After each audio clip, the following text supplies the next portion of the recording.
World news के sponsor हैं स्वागत, अदरक, लहसुन और मसाले 100% प्योर एंड हाइजीनिक। अस्सलाम वालेकुम, आदाब। मैं हूं खलील फरहाद। मेरे साथ देखिए वर्ल्ड न्यूज़। शुरुआत करते हैं हेडलाइंस से। इसराइल ने खुलेआम शुरू कर दी गुंडागर्दी। कलकेलिया में मस्जिद कर दी शहीद। मस्जिद अल समूद को बचाने के लिए हथियारबंद इसराइली फौजियों से टकरा गए फलस्तीनी। मुतादिद जख्मी, लेकिन शहीद कर दी गई मस्जिद। मस्जिद अक्सा पर कब्जा करने और फ़लस्तीनियों को इश्तियार अंगेज़ी के लिए उभारने की इसराइली कोशिश। हमास ने फ़लस्तीनियों से इतवार के दिन मस्जिद अक्सा पहुंचकर इज्तिमाई दुआ में हिस्सा लेने की कॉल दी। सऊदी अरब के नए जदीद शहर न्यूम में क्या शराब पर से हटा दी जाएगी पाबंदी? इस सवाल के जवाब में सऊदी शहजादी हैफा ने कहा, शराब से मुताल्लिक सऊदी क़वानीन को बदलने का नहीं है कोई इरादा।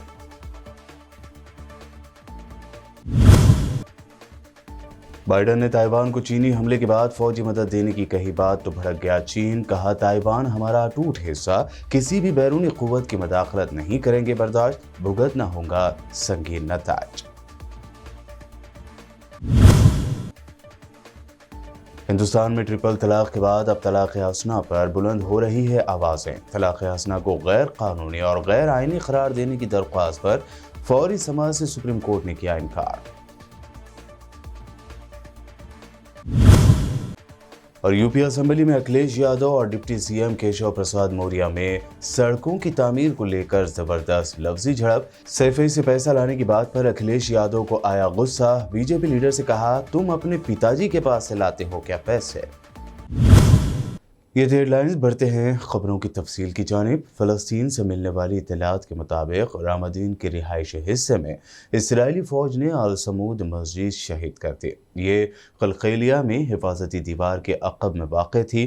शहरियों ने मस्जिद तबाह करने वाली फ़ौज की मज़ाहमत की, जिससे इलाके में मौजूद क़ाबिज़ फ़ौज से उनका तसादुम शुरू हो गया। फौज ने रबर चढ़ी मेटल गोलियां उन लोगों पर फायर की, जिससे मुताद्दिद फ़लस्तीनी शहरी जख्मी हो गए। मिस्मार की गई मस्जिद में सैकड़ों नर्सरी कारकुनान अब तक नमाज अदा करते आए थे। इनमें से 350 के करीब दीवार की एक तरफ रामदीन आबादी से नमाज के लिए आते थे। ये लोग 100 एकड़ के रकबे पर आबाद हैं। क़ाबिज़ फ़ौज ने लोगों को नोटिस दिया था कि मस्जिद मस्मार कर दी जाएगी। इस मस्जिद को मुबैना तौर पर किसी लाइसेंस के बगैर तामीर किया गया था। हमास के तर्जुमान मोहम्मद हमादा का एक बयान सामने आया है, जिसमें उन्होंने यरूशलेम और मगरबी किनारे के फ़लस्तीनियों पर जोर दिया कि वो भारी तादाद में मकबूजा इलाकों से मस्जिद अक्सा पहुँचे ताकि इज्तिमाई दुआ में इतवार को हिस्सा लिया जाए। ये फैसला इसलिए किया गया है ताकि क़ाबिज़ फ़ौज के मस्जिद पर कब्ज़े और तसादुम बढ़ाने के इरादों की अवामी मज़ाहमत की जा सके। हमास के तर्जुमान ने जोर दिया कि फ़लस्तीनी अवाम मस्जिद अक्सा के अंदर या बाहर किसी किस्म की मदाखलत की इजाज़त नहीं देंगे। वह इंतहा पसंद आबादकार यहूदियों के फ्लैग मार्च का भी मुकाबला करेंगे। मस्जिद अक्सा में किसी किस्म की मदाखलत या कब्ज़े की इजाज़त नहीं दी जाएगी।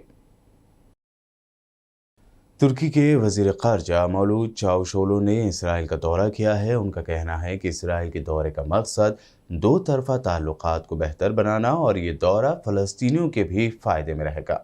ख्याल रहे कि तुर्की और इसराइल के दरमियान ताल्लुक़ात उतार चढ़ाव का शिकार रहे हैं और 15 साल में किसी आला तुर्क ओहदेदार का यह इसराइल का पहला दौरा है। तुर्क फॉरेन मिनिस्टर ने कहा कि अन्कारा और तेल अवीव के दरमियान सिफारती ताल्लुकात बेहतर होने से फ़लस्तीनियों को फ़ायदा होगा और उनकी मदद होगी।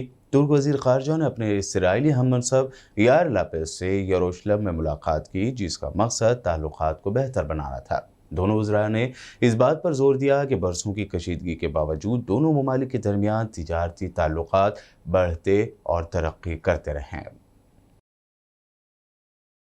तुर्क सदर रजब तैयब एर्दोगान का कहना है कि दर्जनों शामी महाजरीन अपने मुल्क वापस जा चुके हैं और उन महाजरीन की वापसी दहशतगर्दों से पाक इलाकों में हुई है। तुर्क फौज ने सीरिया में जारी ऑपरेशन के जरिए कुछ इलाके दहशतगर्दों से खाली करवा लिए हैं। सदर एर्दोगान ने आला मशावरती बोर्ड के अरकान के हमरा अन्कारा के सदारती कम्प्लेक्स में तुर्की में मौजूद महाजरीन के लिए इंतजामात और दीगर मामलात के हवाले से इजलास की सदारत की। यूक्रेन के सदर वोलोदिमीर ज़ेलेंस्की ने कहा है कि मॉस्को यूक्रेन के मशरक़ी इलाके डोनबास को तबाह करना चाहता है। रूसी फोर्सेस की ताज़ा जंगी कार्रवाइयों का हदफ यूक्रेन के मशरक़ी इलाके हैं, जहां उसकी फोर्सेस जुड़वां शहरों में मौजूद यूक्रेनी फोर्सेस को घेरे में लेने की कोशिश कर रही हैं। यूक्रेनी वज़ारत दिफ़ा के मुताबिक मशरक़ी यूक्रेन में लड़ी जाने वाली जंग मुल्क की तकदीर का फैसला कर सकती है। रूसी वजीर सेर्गेई शोइगु ने कहा है कि मॉस्को ने अपने कार्रवाइयों को जानते बूझते धीमा कर रखा है ताकि वहां से आम शहरियों को बहिफाजत निकाला जा सके। सऊदी अरब की डिप्टी टूरिज्म मिनिस्टर शहजादी हैफा बिन्त मोहम्मद ने कहा है कि मुमलिकत में शराब पर पाबंदी के कवानीन में तब्दीली नहीं की जाएगी। उन्होंने दावा किया कि इस पाबंदी के बावजूद सऊदी अरब ने टूरिज्म को फ़रोग़ दिया और आलमी सतह पर शानदार कारकर्दगी का मुजाहरा किया है। वो डावोस में मुनक़दा वर्ल्ड इकोनॉमिक फोरम में सऊदी अरब फ्यूचर का तस्वुर इस उन्वान से होने वाले मुबाहिसे में खिताब के बाद शुरा के सवालों का जवाब दे रहे थे। सऊदी शहजादी से सवाल किया गया कि कहा जा रहा है कि सऊदी अरब मुस्तकबिल के शहर नियोम में शराब पर आयद पाबंदी के हवाले से नज़रसानी कर रहा है। इन मीडिया रिपोर्ट्स में कहां तक सच्चाई है? शहजादी हैफा बिन्त मोहम्मद ने कहा कि सऊदी अरब का शराब पर पाबंदी से मुताल्लिक़ क़वानीन को तब्दील करने का कोई इरादा नहीं है।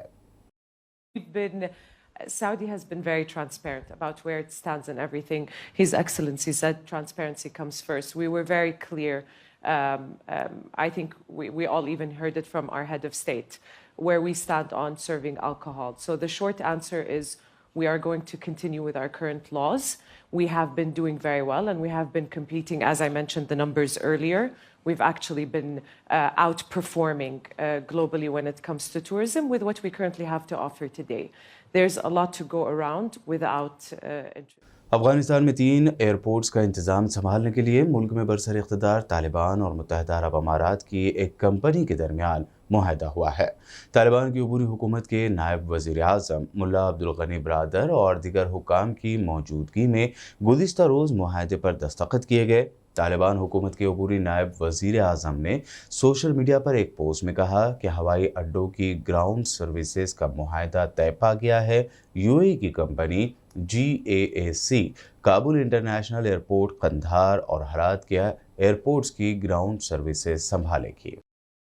अक़वाम मुत्तहिदा का कहना है कि इस साल अफ़गानिस्तान में 5 साल से कम उम्र के तकरीबन 11 लाख बच्चे ग़िज़ा की शदीद कमी का शिकार हो सकते हैं। अस्पतालों के वार्ड्स भूखे और नहीफ व नज़ार बच्चों से भर रहे हैं। अक़वाम मुत्तहिदा और दीगर इमदादी एजेंसियाँ क़हत के शिकार मुल्क में हंगामी बुनियादों पर इमदाद दे रही हैं ताकि भूखे आवाम को मुनासिब खुराक मिल सके। इस माह जारी होने वाली एक रिपोर्ट में बताया गया कि इमदादी कोशिशों के बावजूद गुर्बत और भूख बढ़ती जा रही है। दूसरी तरफ यूक्रेन की जंग की वजह से आलमी सतह पर खुराक की कीमतें भी बढ़ रही हैं। इसके नतीजे में बच्चों समेत लाखों अफगानी आवाम को खुराक की अदम दस्तयाबी का सामना है। इंटरनेशनल मॉनेटरी फंड यानी IMF ने पाकिस्तान को पेट्रोल महंगा किए बगैर कर्ज देने से इनकार कर दिया है। ज़राए के मुताबिक IMF का पेट्रोलियम मसनूआत की कीमत बढ़ाए बगैर कर्ज की किस्त देने से इनकार सामने आया है। बता दें कि कतर की दारुल हुकूमत दोहा में ये मुज़ाकरात 18 से 15 मई तक हुए थे। अब बढ़ती हुई महंगाई और बिगड़ती हुई मईशियत, कमज़ोर होते पाकिस्तानी रुपए और ज़र मुबादला के ज़खायर की कमी को पूरा करने के लिए पाकिस्तान को इस मदद की ज़रूरत थी, जिसे IMF ने देने से इनकार कर दिया है। IMF के इस इनकार से पाकिस्तान को बड़ा झटका लगा है। पाकिस्तान तहरीक इंसाफ के सरबराह इमरान खान ने हुकूमत को 6 रोज़ में नए इंतखाबात की तारीख का ऐलान करने का अल्टीमेटम दिया है। इमरान खान ने जिन्ना एवेन्यू में कारकुनान से खिताब करते हुए कहा कि उनका मार्च अपने कारकुनों के लिए नहीं बल्कि पूरी कौम के लिए है। उन्होंने हुकूमत को खबरदार किया कि अगर हुकूमत ने जून में नए इंतखाबात का ऐलान ना किया और असम्बली तहलील ना की तो अपने कारकुनान को दोबारा इस्लामाबाद लेकर आएंगे। चेयरमैन तहरीक इंसाफ का कहना था कि हुकूमत हमें पुलिस, तशद्दुद, झूठे केसेस और मौत से डराती थी, लेकिन हमने देखा कि कौम खौफ से आज़ाद हो गई है।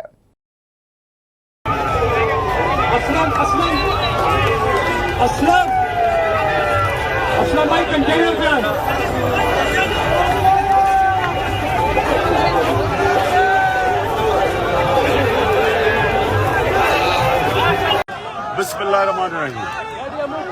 सारे जिधर भी पाकिस्तानी ये देख रहे हैं, खुशखबरी ये है कि सुप्रीम कोर्ट ने फैसला कर दिया है कि अब कोई किसी किस्म की रुकावट नहीं होगी, कोई पकड़ धकड़ नहीं होगी। इसलिए मैं सारे पाकिस्तानियों को आज कह रहा हूं कि आज शाम अपने शहरों में भी निकलें और इस्लामाबाद और पिंडी में पूरी तरह कोशिश करें डी चौक पहुंचने की आज शाम को, क्योंकि मैं इंशाल्लाह घंटे डेढ़ तक वहां पहुंचूंगा। इंशाल्लाह हमारी कोशिश है वहां पहुंचने की। ये जरूरी है आपका पहुंचना सबका, और क्योंकि अब रुकावटें भी नहीं है, फैमिलीज भी आ सकती हैं, ख्वातीन भी आ सकती हैं, और खास तौर पे मैं सारे पाकिस्तान में कह रहा हूं हर शहर में निकले। जिस जिस शहर में आज शाम को आपको निकलना है हकीकी आज़ादी के लिए, ये पाकिस्तान के लिए फैसला कुन वक्त है। इस आज़ादी की जो जहाद है ये हमने जीती है। ये तब आप जीतेंगे जब आप अपनी सड़कों पे निकल के, अपने घरों से निकल के आप एक पैगाम देंगे। इस मुल्क में पैगाम जाएगा आपका कि ना आपको ये इम्पोर्टेड हुकूमत भी ना मंजूर है, और ये मुल्क के लोग किसी की गुलामी कबूल नहीं करते, और खास तौर पे जो इस मुल्क के बड़े बड़े मुजरिम ऊपर बैठे हुए हैं, इनके खिलाफ आपका एहतजाज है। तो मेरी आप सबको कि जिन जिन शहरों में आप बाहर निकलें, और इंशाल्लाह 1.5 घंटे 2 घंटे तक मैं इस्लामाबाद पहुंच रहा हूं। पूरी कोशिश पिंडी और इस्लामाबाद के लोग कोशिश करें कि डी चौक पहुंचने की। शुक्रिया। वर्ल्ड न्यूज़ में खबरों का सिलसिला लगातार यूं ही जारी रहेगा। फिलहाल रुकते हैं एक छोटे से ब्रेक के लिए।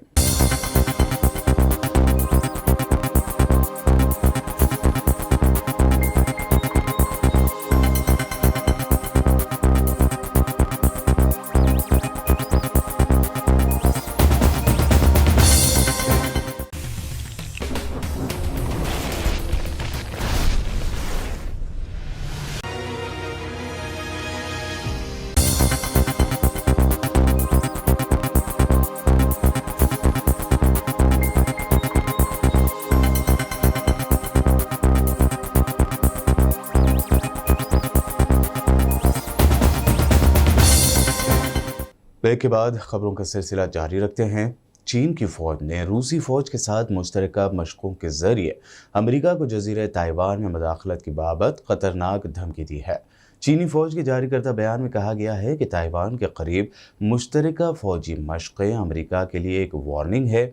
बयान में एक बार फिर बीजिंग के इस मौक़िफ़ का इआदा किया गया है कि ताइवान चीन का अटूट हिस्सा है और इस इलाके में अमेरिका समेत किसी भी बैरूनी क़ुव्वत की मदाखलत बर्दाश्त नहीं की जाएगी। बता दें कि अपने दौरे जापान के मौके पर जो बाइडन ने कहा था कि अगर चीन ने ताइवान पर हमला किया तो हम ताइवान को फ़ौजी हिमायत फराहम करेंगे। अमेरिकी सदर जो बाइडन का एशियाई दौरा ख़त्म करने के चंद घंटों बाद ही नॉर्थ कोरिया ने अपने मशरक़ी साहिल से 3 बैलिस्टिक मिसाइल का कामयाब तजुर्बा करते हुए इशारा दिया कि वो अमेरिका समेत दीगर मगरबी ममालिक की धमकियों को खातिर में नहीं लाता है। इरना ने रॉयटर्स के हवाले से खबर दी है कि जापान ने तस्दीक की कि शुमाली कोरिया ने 2 मिसाइल दागे हैं, जबकि मुमकिन तौर पर उसकी तादाद ज़्यादा भी हो सकती है। इस दरमियान जनूबी कोरिया के जॉइंट चीफ ऑफ स्टाफ ने बताया कि पहला मिसाइल मुकामी वक्त के मुताबिक सुबह 6 बजे फायर किया गया। इसके बाद 1 घंटे के वक्फे में दोनों मिसाइल फायर किए गए। दुनिया भर के कई ममालिक तक जा पहुंचे मंकी पॉक्स ने अब कनाडा में भी अफरा तफरी पैदा कर दी है। कनाडा के पब्लिक हेल्थ एजेंसी यानी PHAC ने कनाडा में मंकी पॉक्स के 16 केसेस की तस्दीक की है। ये तमाम मामले सूबे क्यूबेक में दर्ज किए गए हैं। PHAC ने एक बयान में कहा कि मुतादिद केसेस की तस्दीक के लिए नमूने लिए जा रहे हैं। बता दें कि अमेरिका, ब्रिटेन समेत दिगर कई ममालिक तक ये बीमारी पहुँच चुकी है।